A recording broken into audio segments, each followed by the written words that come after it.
Welcome back to episode 2 of the Mission Possible Life podcast.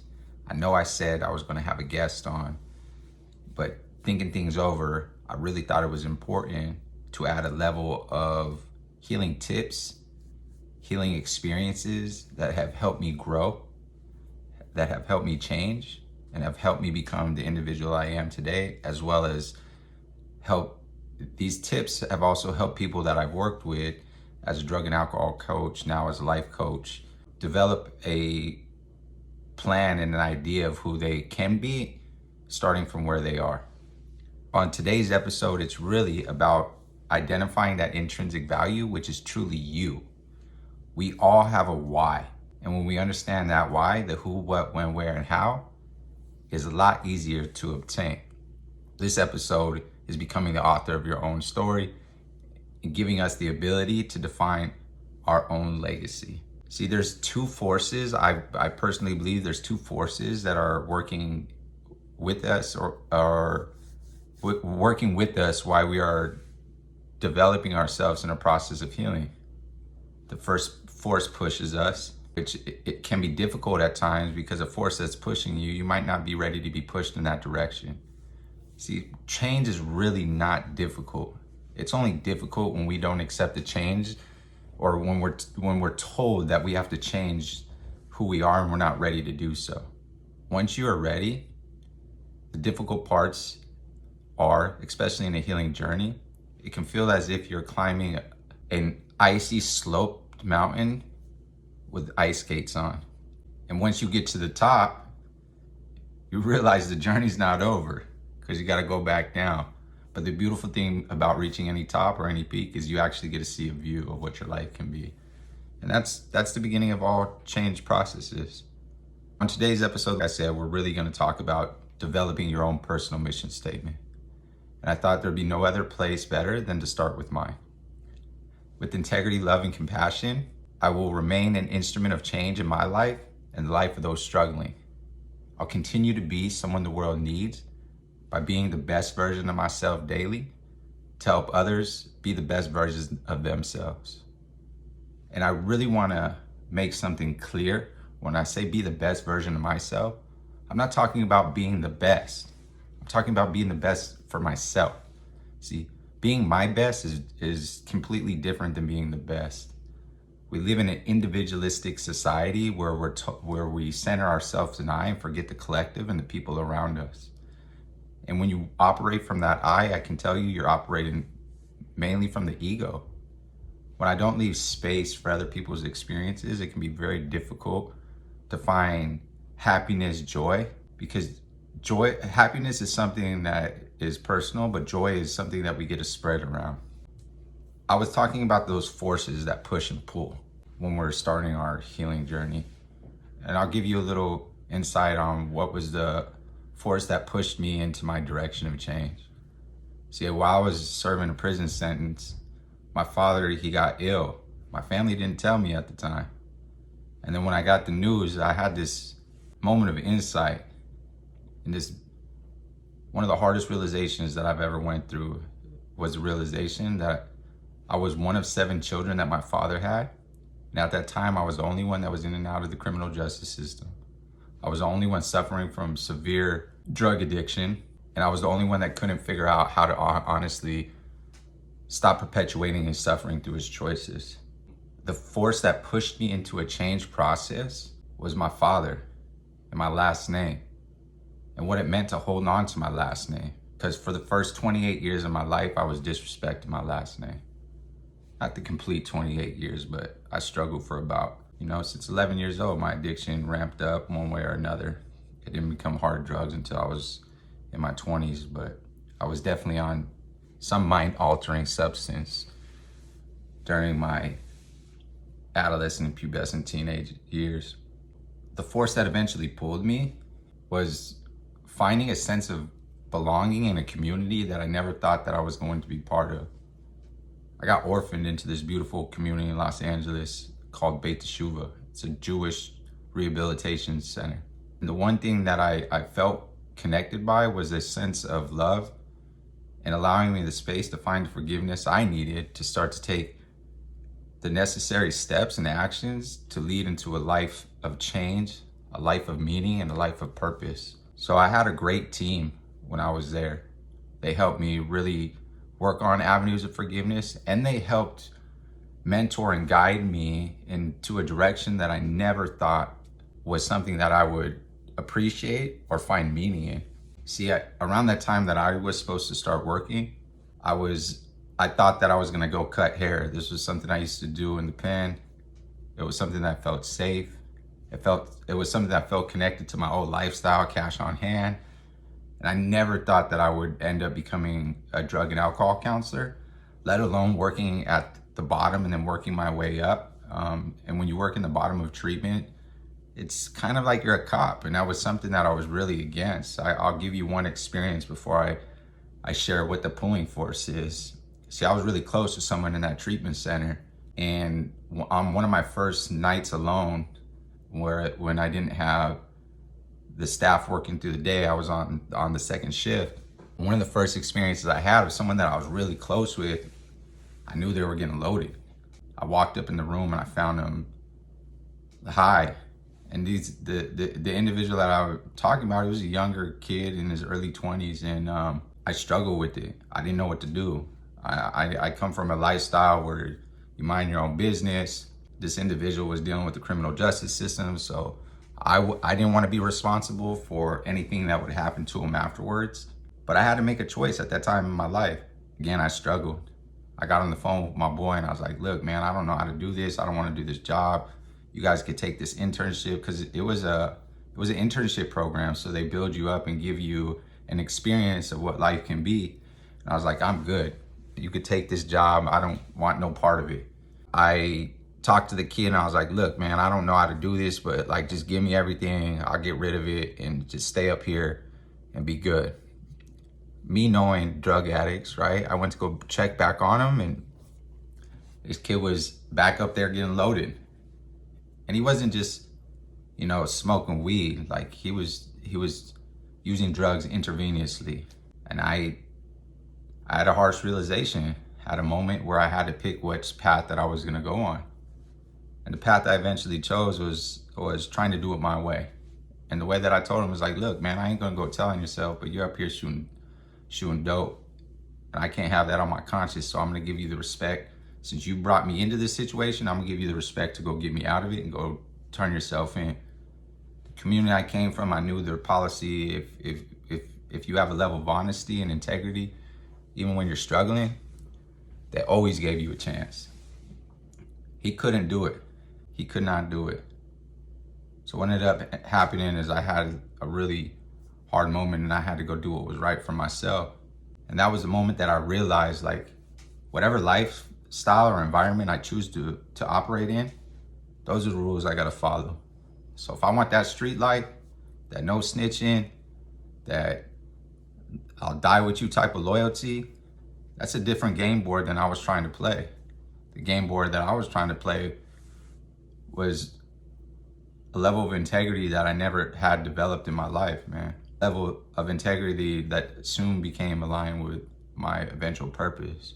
As you heard in my mission statement, the first couple words in there is integrity, love, and compassion. And those are the values that I continue to be an example of in my life, because I know when I mess up or I know I'm short of it, I feel it to my soul, because I know what I'm supposed to do now. And that was a moment that shaped me and pushed me in a direction of purpose. And what I realized is, like, me holding on to your baggage and your secrets and your pain is something that eventually can hurt me in the long run. I wasn't gonna live my conscience. I would probably wouldn't be the man I am if that kid ended up dying in that room and I didn't say nothing. So again, I learned how to show up differently. I started to feel connected to my choices.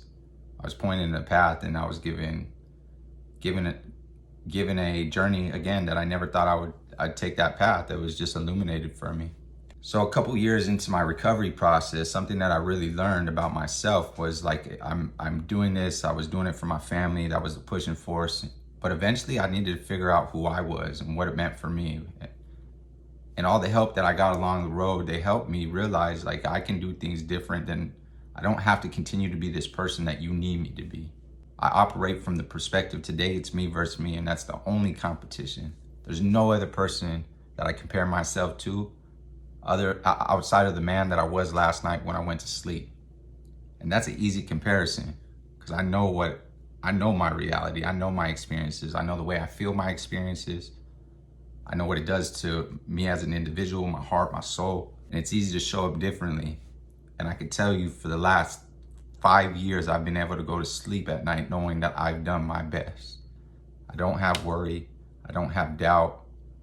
I've had some anxiety issues throughout the years, which was weird because I never really dealt with that as a whole. But I started to deal with some panic attacks a couple years into it. And I think that was around the time I was becoming a father and the realization of my second child being born. I just didn't feel that I was going to have the things that I have currently in my life today. So again, a couple years into it, I really tapped into, I was given a real good gift. Someone gifted me a book, and that book helped me remember my love for reading. Because you're intrigued me and you're reading a lot of like the same cliche material, your triggers, this, that, and the other. But someone gave me a book to start reading for passion, and I'll never forget that gift. It was a Ryan Holiday book, The Ego is the Enemy. And I fell in love with it. I fell in love with reading again. This was something I would do while I was in prison just to escape. It was something that always increased my imagination and allowed me to remember what it was to see from the vantage point of who I am. So I started reading a lot. With technology and the beautiful gifts of how the world works today, I started to use Audible, which is an audiobook platform.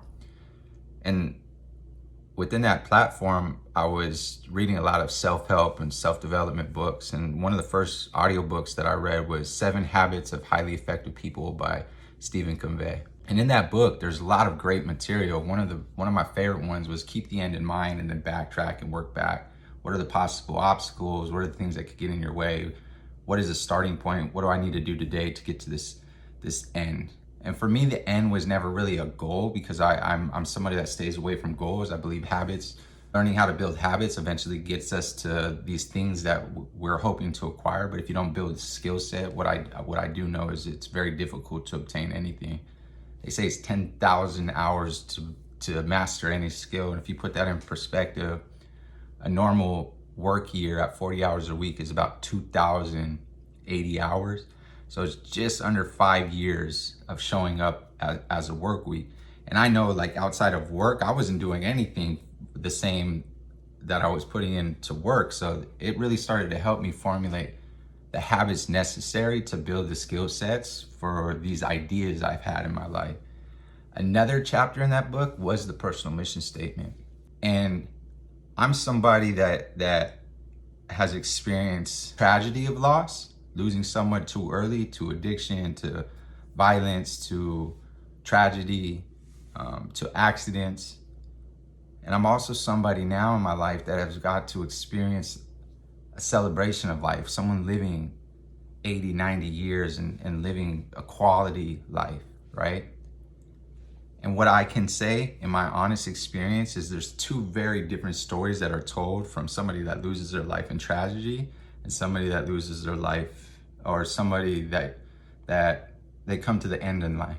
Because what I do know today, the only thing given to us after being born, the only thing I have to do is die. And I know that might sound morbid, and I know that might sound like, what is this guy? What is he talking about? But that's reality for me. Everything else in my life, I get to show up to. I get to show up to the challenges that are in front of me. I get to show up to these moments that sometimes I feel are very difficult. So the thing that's said when people lose their life to tragedy, they were a good person, and when I talked earlier about defining your legacy, that was something that really shaped me. I didn't want to be the person that had the legacy with the but at the end of it. I didn't want to be the person that had the legacy with the but at the end of it. So learning how to be present in my life, I was also gifted by going to the celebration of life. And one thing that was very insightful and one thing that was very poignant in those moments of celebration of life was the memorial services. See, at each one of those memorial services, there was something, there was a tone, there was a clear message. You had 4 or 5 different people speak about this individual's life. They all came up with a piece of paper. What I found out later is they all lived separately.